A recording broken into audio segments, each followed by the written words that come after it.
రాష్ట్రంలో క్యాపిటల్ నిర్ణయించడానికి ఈ కమిటీ మీకు సూచనలు ఇస్తుంది అని వచ్చింది.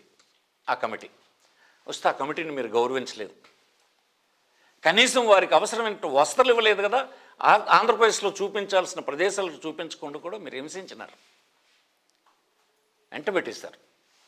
ఎవరో వేసినటువంటి ప్రశ్నకు వాళ్ళు చెప్పినటువంటి మాట ఏంటంటే, ఎక్కడైనా పెట్టని కానీ ఈ పర్టికులర్ అమరావతి ప్రాంతం దీనికి పనికిరాదు అన్నటువంటి విషయాన్ని కూడా వాళ్ళు వ్యక్తం చేశారు.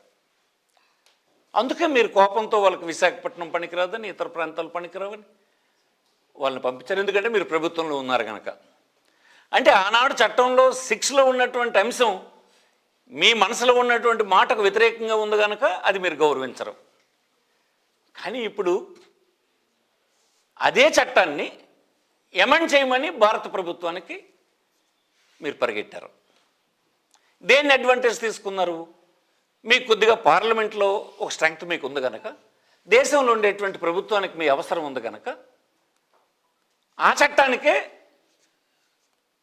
అమరావతి కేంద్రం అని చెప్పి మీరు చెప్పించడానికి సవరణ తెచ్చారు.